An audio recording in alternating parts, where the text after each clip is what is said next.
Muntsadisa ya sambila mukeleka ya kubama ya yambula mambu manza mukeleka ya kubama Muntsadisa.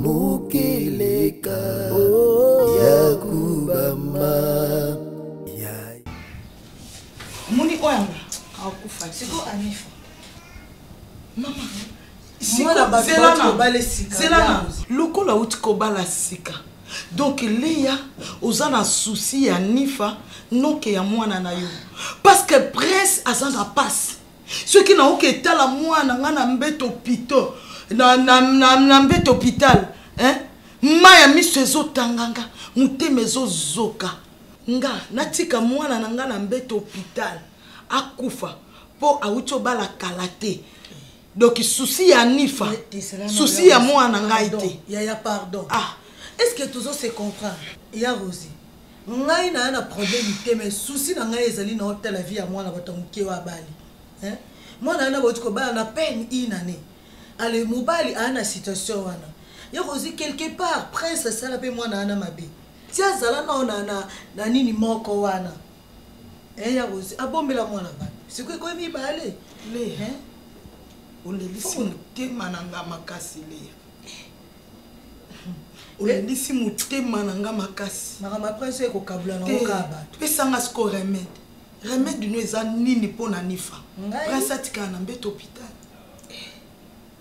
tele ya yebisanga ya Rosie jusque là te yebisanga remède prince atika na mbeto hôpital ya Rosie biso nous doit d'accord te prince atika la neta wana siko mais souci na ngai ba médecin nyos tu balobini te yebisanga ba médecin nyos tu balobini ya Rosie kitana te ba médecin nyos tu balobini balobele kan intervention mais oui siko le kan intervention na yebisu eza kufa to bomo siko anifa yebite balongo prince la na iloko moko ya Rosie faut to comprendre mais oyebite que baba tant azo prêter serment à l'église pour les meilleurs et les pires ya Rosie on a place au télémail bon siko to benga kasi mwana to fanti yo prêta serment na prêta mais oui siko problème ce qui est coïncide que mobile non la situation ce que mobile dans la situation wana c'est que normal mais presque bombela pe mwana na vérité si c'est comme ça to benga donc il faut sengono ezali na passe ya prince ya pardon te nazo mona ndenge bo kenda bo tika nganga moko na Rosie ozo kela na ligo tika ngala mwana de presque ya moninga biso pam moninga ngai muna zwaki dossier wana yo zwaki dossier mais passe ya 9 mois eza ya likamute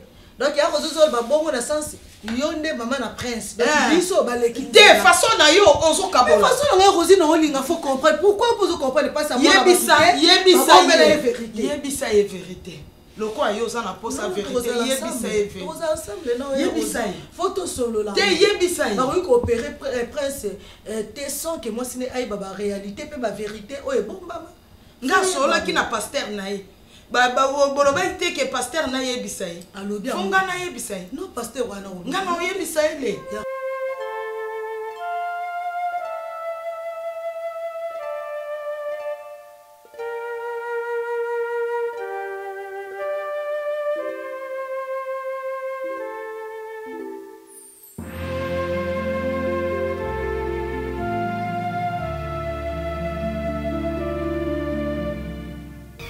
Mama yaka. Ay mama ni fa yaka.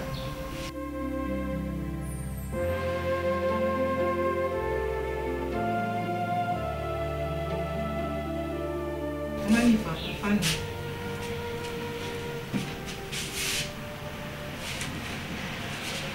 Mama ni fa. Docteur azana besoin na yo okumata. Mobile na yo aza malade. Azana besoin ya repos. Docteur Bombati, Kolobate, Kololate, parce que mobile na yo azana besoin ya repos. Toyokani. Okoko mata.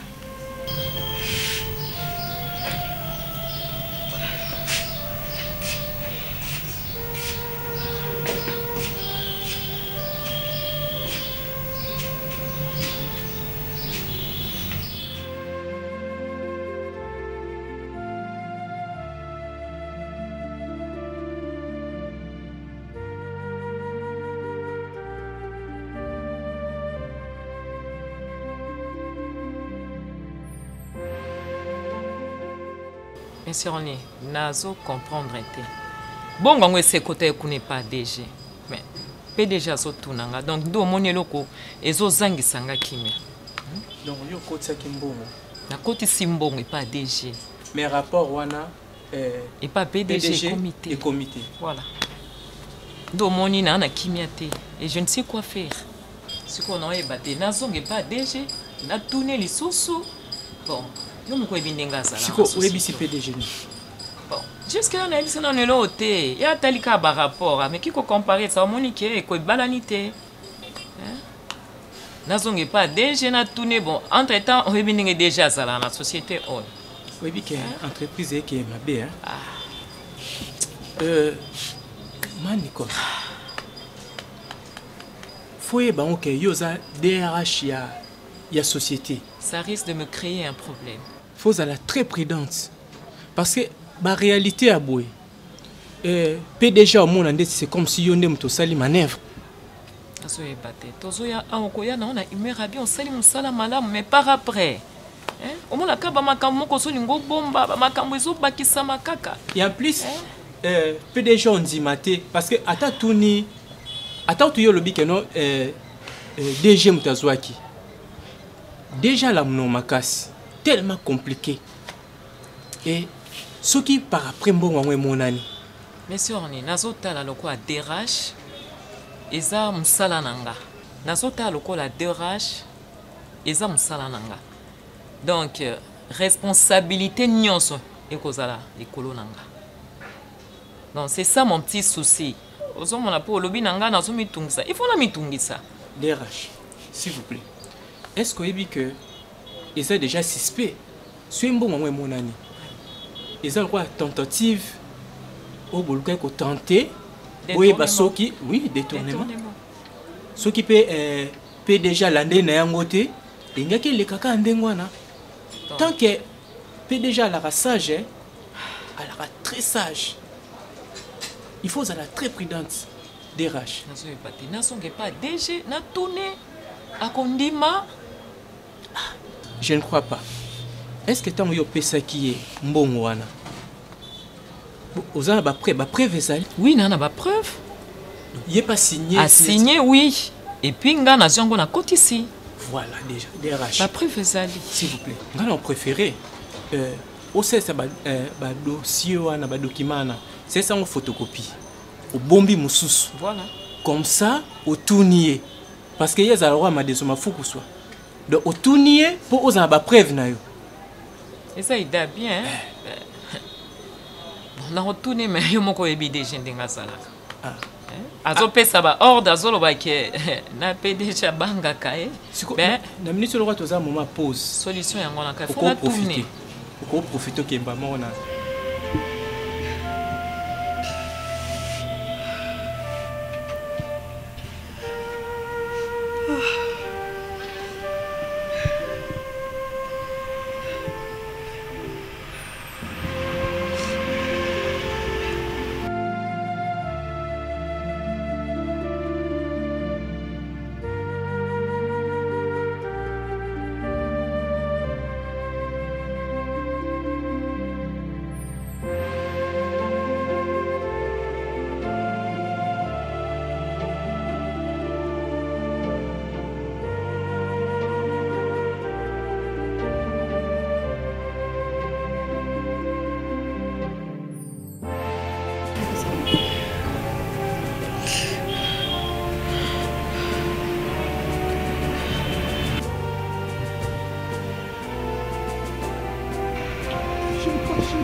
S'il te plaît, madame. S'il te plaît, madame, Azana droit et un repos absolu. S'il te plaît, ok? Maman.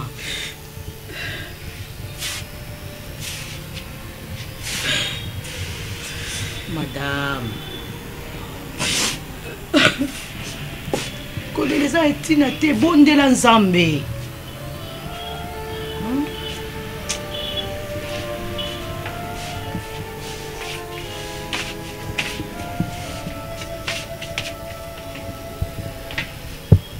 cause de la foi, David avec Goliath.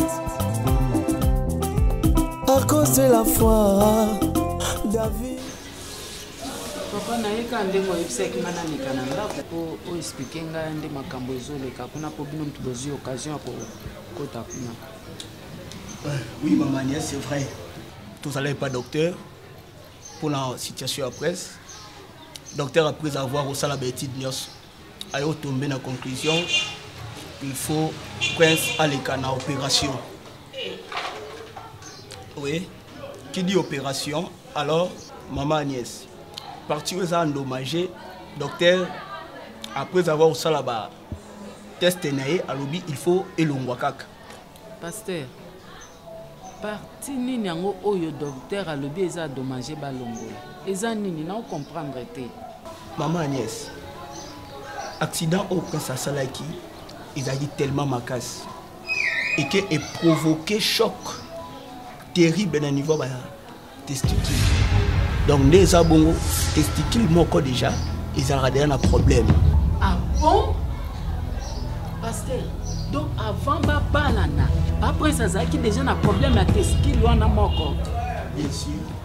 Puis c'est un problème au docteur Tango. Hey! En salle test. Si comme moko itikala ki yango pe baby. Oui, bébé. Non, maman Agnès yo na lingyo yo kanani. Parce que nous avons dit oh so yebisinga na yoki et non ni suna mais non mais ba détail non la silicité ba détail non la silicité maman Karine moi nangaza moi na muke bon maman c'est un problème qui est déjà arrivé on ne peut rien faire il y a on a besoin que photo tikanya so na maboko nzambe mais opération na oyo bazo sala papa prince risque ezani risque eza que so balongoli testicule eza endommagé wana. Donc, voilà. Ma Karine, conseil na lobake nati papa. Hein? Mwana nangai ba uti ko bala na inane ya pamba. Na agi ya Anifa wana. Akende ko fanda na mobali. Me bakomi basi mibale na ndakuti. Ngai na kondima. O ngana zozela lelo bakoko. Papa, yangole bobande ko sala ba je bozo kende na sima, bozo solola ka ya kobata ma. Nzoka boyebi likambo eza na se wana bo ngolo bate. Papa na ko yoka kutu te likambo wana na yoka ngote na ko ndima te. Na bo malibala wana. Papa na ko bo malibala. Eko simba te papa ko simba te banda lelo ti lobi. Libala ne faut kufa. Po intérêt libala ne zate. Hein? Intérêt ezate papa bo pesa nga conseil nini? Pour ceux qui ont moi un problème, ma famille ya ye prince baninga bandimate. Le col ngai pe na moi prince a un problème. Nga pe na kolingate na boy yango banda lelo ti lobi. Na boy. Ani fa moi na muke papa nga naza besoin ba koko. Nga na kondimelo ko wana te. Maman Agnès, vous savez na makambo libala tant to balisa kibango devant Nzambe pe devant l'état, il faut to ebelo mongo. Ba sali na Nzambe to sangisa yi bango pona libela et bible lobi motote akabola ba e oyo Nzamba sangisi bango. Pasteur, pardon papa na ndengo zoloba ke oyo Nzamba sangisi mutu apanza te papa na ngai ekotaki déjà mensonge ekotaki na kati de le début. Ya yeba ki azana problème moko soki na gauche soki pe na droite pourquoi pas ayebisaki mwasi na ye pasteur yondo za bien placé a okende kokuta na docteur wana osolola na yo yebisa ye azela na opération sala manano te mwana nanga bota sima maman papa ça souffre opérer siko mama Karine ngana osala ndenge nini ata yo moko yo zala na place na nga soki ezaki mwana na yo oninga ko ndima bongo. Maman Agnès, vous savez, docteur a sa diagnostic. Docteur a l'objet selon intelligence, où il y a des missiles, dans la situation comme le papa prince, ils ont fait à l'écart l'intervention. Parce que sans intervention, et vous allez les passer, bien que ce soit l'équipe d'intervention, et vous allez passer pour Bota. Mais moi, j'aimerais te dire, opération les Kanangou, mais toutefois, tout ça va dans Nzambe. To bon de la Nzambe mingi na situation où comme le papa prince Nzamba za makokia osala au-delà il y a raisonnement il y a mutu parce que on a docteur à lobby selon étude asali que opération sur l'équipe a robotaté. Mais est-ce qu'il y a un Nzamba lobby, maman nièce? Je doute fort na position aux la qui ça. Aux amants en Nzambe. Qu'on limite puissance en Nzambe na problème au comme libiso. C'est vrai. C'est un problème aux ça la passe. Mais je te dis une seule chose. Nzamba ça na contrôle le problème au nous surtout. Acceptez que opération salama et après opération le Seigneur c'est ce qu'il va faire. Papa eko simba ta mukolo moko te. Et simba te. Ngai il faut boyebisa docteur wana atika makambo opération wana. Opération on est salama. En tout cas so basiki yango to bien bakabwana. Il faut bakabwana. Non, c'est pas un problème. Non, je vois ton truc ici. Non, d'ailleurs les voix j'ai déjà reporté. On a fait un report par rapport aux urgences du travail, donc l'entreprise. Non, nullement mon cher. Nullement mon cher. Bon, de toute façon, j'aimerais que tu me voies même à l'église, pas au bureau. À l'église, c'est mieux. Nullement, non, je suis encore là. Je ne watch pas maintenant. Je ne watch pas maintenant. Là, maintenant, ça peut aller. Là, ça peut aller. Là, maintenant, ça peut aller.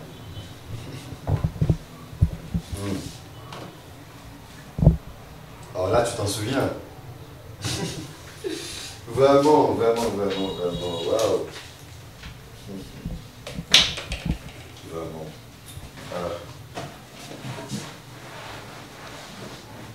Ok, merci. Merci, là, d'accord, merci. Moi, je suis déjà au boulot, d'accord, merci. D'accord.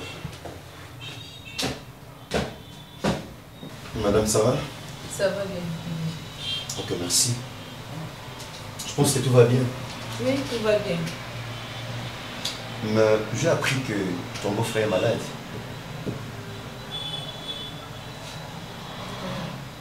De quoi souffrait-il?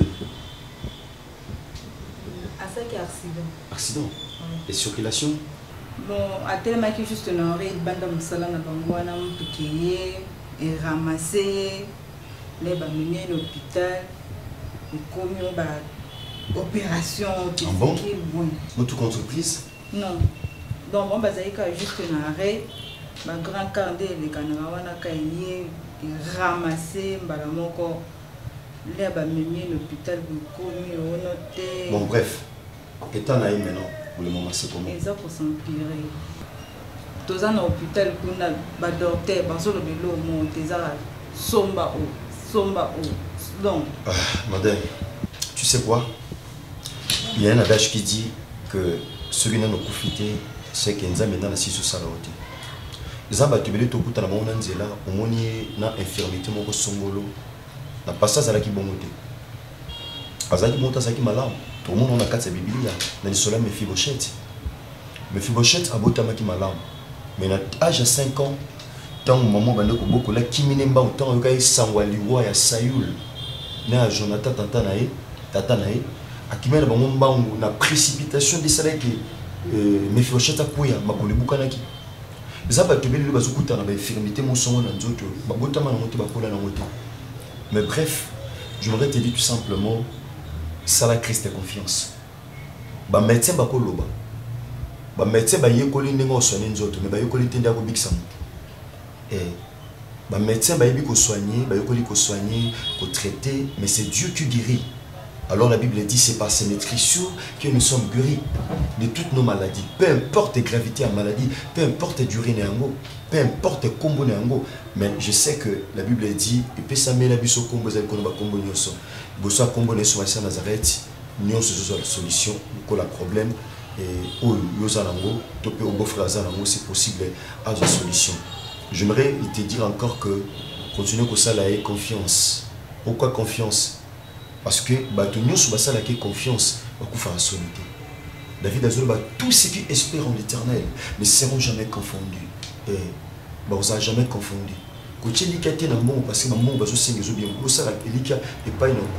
Il est possible avec Jésus-Christ de Nazareth à la restauration dans son bien. Je t'ai touché, particulièrement touché quand j'avais appris cela. Mais j'aimerais te donner juste une petite aide par rapport à la soin à mon frère Nayo. Tu es une sœur que j'apprécie beaucoup. Vous appelez mon Christ au sein de la famille.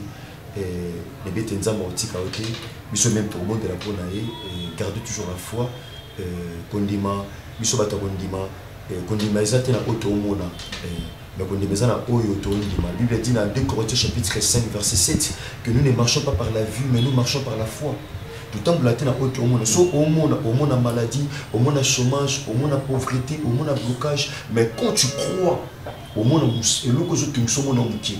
Pourquoi? Parce que on te ondima ou la aigle moni aigle plus azomat plus eloko zana c'est au monde muki. Et le qu'on a mutu azali ko l'avion. Vous savez mutu azana avion plus avion zomata plus ba immeuble ya minene auto monde na Kinshasa et kuma miki. Et moi le loko na vie na yo ozo tumisa yo.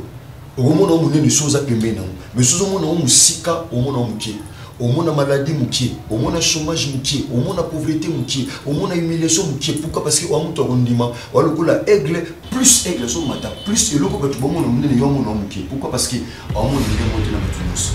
Pourquoi? Parce que Aza moto on dit mais les au moment où maladie tous les autres ils savent faire na yo mais au moment où plus guérison au Jésus de Nazareth Aza capable y a plus. Voilà. Il y a juste des contributions dans notre aide et sur ma beau-frère Nayo. Je crois que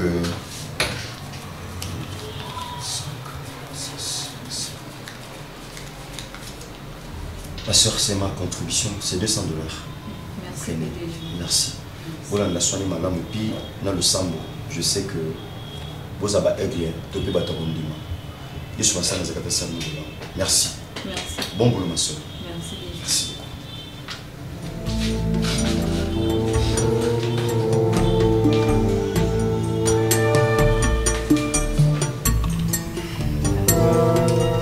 Madame, vous aurez kama lile naosati kolembalemba ata mo ezali nga naosati kama lile puis naosati bapalpitation naoka bien te docteur bazwaki tension.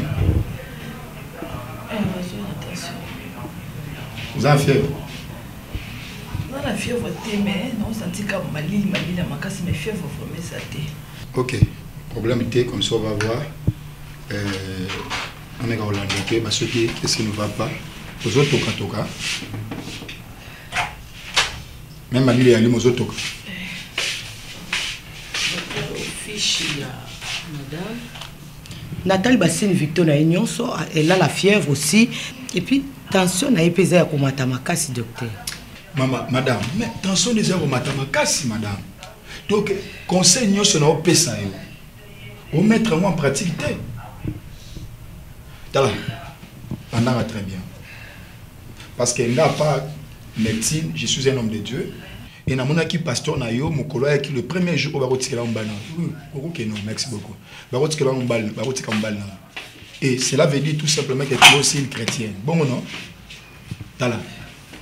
Mo Christo azora tenté ya ko se lamenter face à problème au songolo. Olo le ki satan akolela no sepelo passer temps na ko sambela nzambe. Parce que nous les médecins na lo bango chaque fois tobi ki sababilité mais to soignera babeli. C'est Dieu seul qui guérit les malades. C'est Madame Anifa. Très bien, on va sert parce que n'a fait comprendre yo maya miso tangisa et changer situation mbana oté. Na ça va tout minima kambo et que problème ko pousse en liboso na yo. Et cause problème ya santé au bozo kutana aussi ko mbana yo prince et cause ala ya musala et cause ala ya voyage o nyoso déception nyoso échec nyoso ya vie. Lorsque yo olotia foi na likambo wana mais yo présenter ba souci ou présenter ba problème yebelo komoko souci et ye na bomo ya mutu et que n'a pas maté et tika na ba tension au komi na sikoyo na ba estomac et lorsque le problème va partir c'est-à-dire nzamba pesi et ya na problème wana au mona sikoyo ba symptôme ba papasi oyo posa ki souci et tika ba blessure intérieure. Voilà pourquoi frère Pierre azolo baboy na mukande ya 1 Pierre chapitre 5 verset 7 azoloba et déchargez-vous sur lui tous vos soucis. C'est frère Paul qui dit ça. Donc tous nos soucis, tout déposons sur Jésus-Christ de Nazareth, virgule, car lui-même prend soin de nous. Abi prendra te, Abi prend soin au présent. Lorsque nous déposons nos problèmes sur Jésus, et lui prend soin de nous, pas par des larmes. Et puis, moi, je suis pas sans Nzambe l'autre. Nzambe azak chef, pe consommateur, ya on dit manabiso. Azak consommateur, moi, je suis mais ça tout chaque fois. Nzambe consommateur, ba souci na bisoté. A consommateur terre ole na biso. D'ailleurs, Moutounion choisit qu'on dit, selon Hébreu 11, azak désagréable na biso Nzambe. Une seule chose, madame Yokangai, une seule chose, parce que quand on a zanango, c'est quand on a yo, et l'équipe qui s'est na maïl auto-pesaye, na ma casse, et l'équipe biso minganga na ma casse. Mais, c'est quand on a yo, et l'équipe moutoumorote, Yesu Massia, na ma casse, parce qu'il s'appelle Jova Rafa. Il est capable, place to souki, y a intervenir. Place le problème, on peut boti misisa et oumeli. Jésus-Christ est capable. Mais Nzambe asala kaka na mutoa tsekondima. À cause ya foi na yo, le Seigneur peut changer les situations. À cause changer couleur, n'enga changer qui maille na vie, il peut le faire aussi pour ton cas. Pour mes amis, placer kakondima. À cause de foi, il peut changer la vie, la santé de ton mari. Yaya, naza médecin, nazu ba résultat na yo, ko ba sali yo, na ko makisi.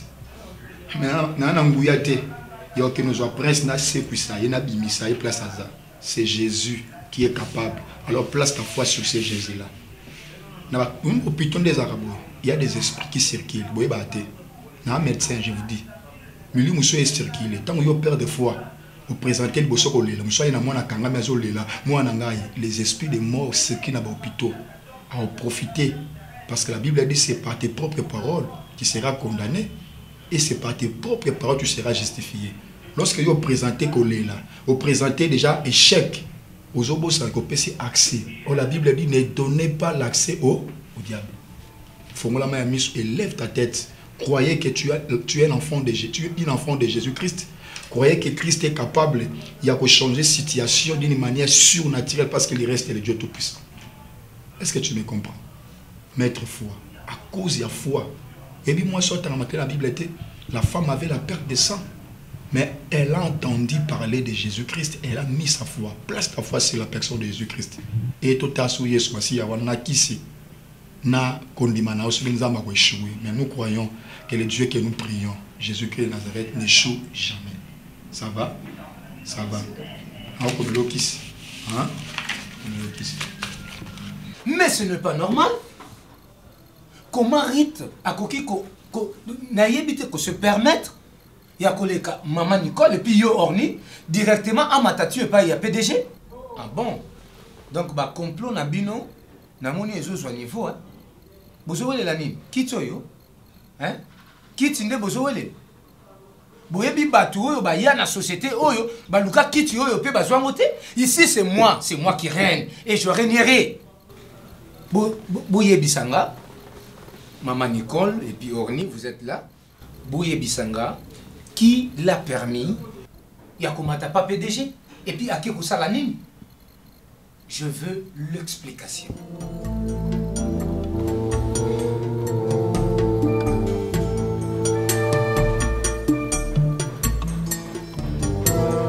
Je vous demande. S'il vous plaît, DG. Avec tous les respects que nous vous donnons, nous en avons droit il y a empêcher Rite pour maintenir le bureau et le PDG. Vous n'avez pas le droit, il y a quoi empêcher. Maintenant, moi, je suis yo zala qui va pipo qui est comme on a été. Hein? Au zala qui va pipo comme on a été. Avant maintenant, le bureau PDG. N'est-ce pas, vous les gars, le bureau na yo? Je te pose la question, n'est-ce pas, vous les gars, le bureau na yo?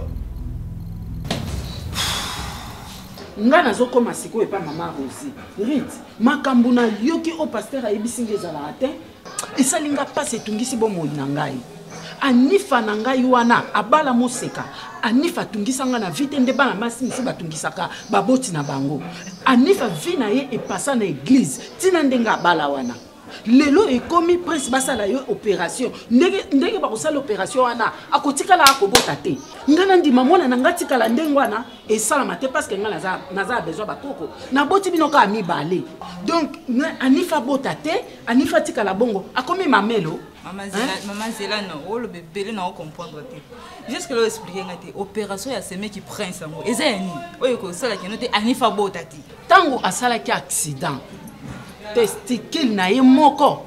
ebeba kala tango baye kosala asali accident oyo nyonso mibale eza futur donc ndenge aza wana soki alekika na opération donc atikali bongo bango na nifa na ndako ya libala bakomi basi mibale mobali aza te ngai na ya kondima biloko ya bongo jamais nakolinga yango te banda lelo ti lobi nandimi divorce esalama Maman, de préférence, Anifa ya ozonga ni kana ndao. Akozonga ndeni na ba divorcer, te faut pas divorcer.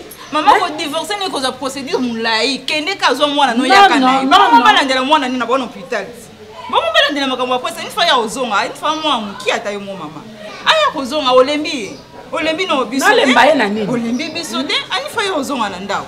Ba mama ba continue ko landela so mwana na bango. Ngai na lobi ou bien opération esalama te bafanda bango mibale bien mais soki bango bandimi kaka opération esalama en tout cas nga na boyi wana vraiment tokoyokana te divorce fait esalama kende so aleki na ngai ya epa ya mama Rosie nakoma na kuna nayoka nini ya koyebisa ngai nini tokosolola nini tokosukisa soki andimi de na nga tosala natiki soki andimi de na nga te en tout cas Mama kende pe malembe mambo sona kuna te wana ya poema bana. Soki zali kama sona na kosona wana mwana na ngai.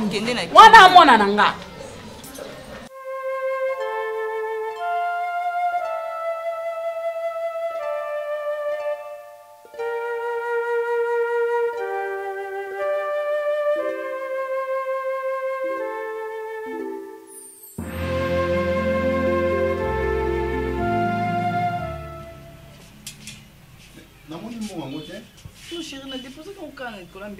Yo bon que nous avons. Yo si. Non si maman déjà. Tu m'as montré là tu as bébé na ngai. Yeah. Dans le bala ça va. Ça va chérie. Et si mi vous me vendre. Na poudre on peut lekisi yango bando kochela ngo kuna na soko ziranga mona yo bongisa. Na mona ça de bien. Olingo ngai. Toko makasi donc nga mo fena zala kaka pene do musika kudu te mutatalo sozolo basa massage ba bendo zolo ya mulai chérie zala déjà mulai parce qu'on a linga mwana obota fazo zolo nao bon pour moi na ndinga kozala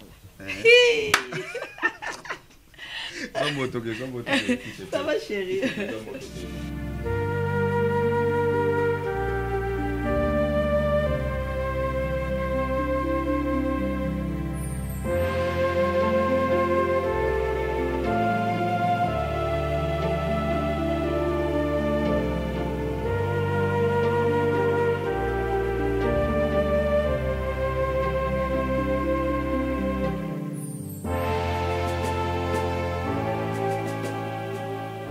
À cause de la foi, David avec Goliath. Maman Rosie ko simba te. E ko simba tambala moko te za na place nanga. Soki zalaki ke mwana na yo. Problème wana ekomeli yo nga ko acceptango. Pona ni bino bozaka botala aka ba côté na bino botala kota baninga te. Leya na lobi pe na koloba kaka bongo na boyi. Mama niesi soki tokende na to sa divorce tokende lukaji. Pona makambo yo. Mama niesi zala mama na kata makambo. Biso mto yebse ki presque esa l'accident kwa nifani yoko. Te mama niesi ozo zo mama te. Te passe na biso ozo mama te po ozo zo par mingi ya Anifa. Sikoyo sanga na ko zo par nani. Opération wana mama ekosala. Ah bon? Opération est salama. Azamwa na soto perdre gaete ça. Avant ya kota na salle d'op ba sa l'opération. Ozo kuta na juge. Yongo bilo lu fa mo nini? Te koloba bongo te ke biso baluba to za. Non, biso te ke ba na manke ozale ki ko manke nga respect parce que nazali moi nazali pokilo na bino. Côté s'il te plaît ko déborder te. Oyebi passion nga na za na côté leya. Pas si le qui a biso. Ah bon? Pas si le qui a biso. Comme sanga. Ah maman ne sait pas la camote, ngapela camote. Ça comme na bino. Oza maman ne. Fabilo ka libumo baby boko linga nani prince afanda nani. To linga te pour la nini. Basala ki mariage ya pour les mères pour les filles. Yo kanga bien. Soki bino bo na posa ba côté. Nana za besoin ba koko. Soki ko sali opération. Donc okuta na juge. libala ane kokufa na lobi yango libala ane ekokufa toko luka juge mama Rosie ofanda ki wana ozoyoka lek na azo débordé azobimisa babiloko mabe nakofanda te eloko nga na lobi yango wana soki ezalaki nani Anifa matrice ebeba batompe ebeba bolinga bobenge kisika lelo lokwa mwana na bino bondima ngai na ndima mwana na nga fanda ndenge wana na age wana nakondima yango te banda lelo ti lobi nakondima yango te tokoluka juge oyoki mwana nga bozoenda bote mwana nga bobala ye mobimba atambola mobulu te le efo koyeba epuis boyebaki mopanzi na ye moko eza ya kobeba babushe yango bofandi bomeli ngenge boboyebimisa verité naboyi yango naboyi divorce fe salama okovanda toyoka tanga mukeko solo mama Rosie na tanku to koyoka te donc naza déjà oza ta na souci ya beau fils na yo te mama Rosie yo za ta na souci ya belle fille na yo te prince azalaki malamu mpona bino prince azalaki malamu mpona bino bozoyambe na ndako lokola bébé lelo prince azwi problème mwana anga akomi rejeté pai na yo prince akomi rejeté pai na yo bolamu nyonso prince asala pa na bino nakobalo abali mwana na bino na honneur okokanisa ta bolamu moko te ya prince oye na ndako anga na passion nga naza nango ozoganga mpona koluka de défense ya mwana ayo bongo oyo anga aza na mbeto hôpital yebisanga siko mama okanisi nini parce que oza na souci makasi ya mwana nao siko mpona prince atikalaka bongo ou bien koma pesanga ta remède basa l'opération te ou bien koma mama Rosie zela na expliquer yo omoninga naza na yini prince te prince azali beau fils na ngai na yini ete na lingi ye mais oyo nga nazoloba likambo opération soko lingi to fanda prince bazala bien na mwasi na ye ba opérer ete mais soki bino bolingi ba opérer ye juge divorce. Merci beaucoup. Botika la malade. Maman, naza olimbisanga mama. Omoni prince asa mwananga. Na kotika la kate na monaka mwananga na mbeto hôpital pour me mama na liwa na posa na monaka e. Bon ça la prince opération. Nandimi. Omoni décision nanga. Ezali juge, ezali divorce to conclure wana le ko le permettre de qui m'a pas pembeni na yo pour a déborder oh bon bandi yango mama pardon kika so kinyo ko bebisa batu kendeka boso ki divorce neto robanga presque pas ba kitoko azwa mwasi muso a robanga oh yo mama mbimba boyo ko chap kopia batu mutu pass divorce chama kilala yo ya talo usukolinga na komi peto engayo yango lelo nazo yembela yo zembo ya bolingo euti na motema nanga boyo salenga elekia minge nakokite solo kobomba yango oyo salelanga elekelinga ye ngana kobomba te tikana panza sango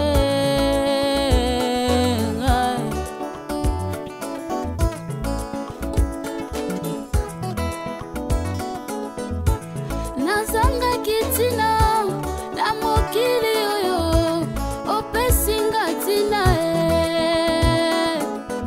solo nazanga kivalere na miso bato bona yo na komi na valere nga opesinga tina na komi mounga opesinga tina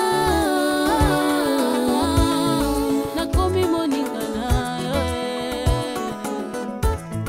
na nyonso sali na bomoi nanga ngana wanga na te naza reconnaissant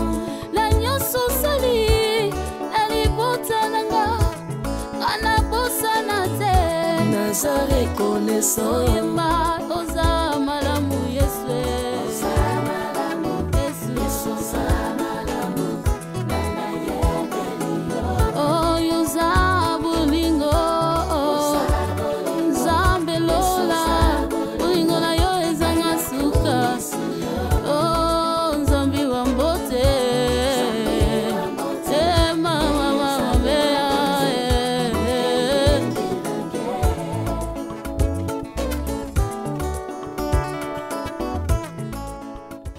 Anifa, ndenge yoza awa basi bayebisi yo problème ni mobali no aza nango bayebisi ngelo te mama jusque lo yebi eloko moko te mama nayebi eloko moko te nauta kokota na biwa docteur nakie kuna docteur ayebisi ngaka eloko te nayebisi ye kutuki akotisanga ata mpasi aza na mona ata omona pamba ayebisi ngaka te nazela kaka mais juste bazobombela o pourquoi maladi babombaka te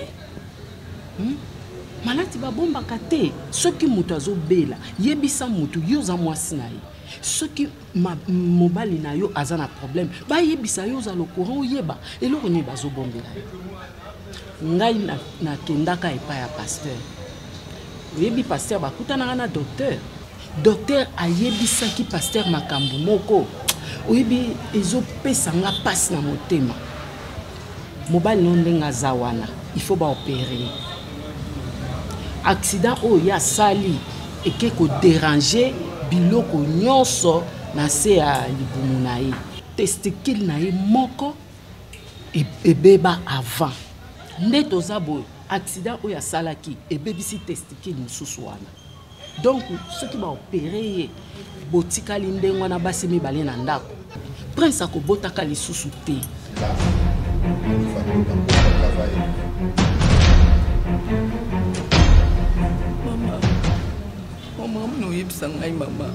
donc yango bazolinga oyebisa yo te ndenge nalobi te nga nakufi te naa na bomoi natali nga na bino Anifa se ma fille nakotika likambo eleka boye te koma bakobombela likambo boye ya monene donc ndenge eza wana prince akotikala akobota lisusu te eloko moko te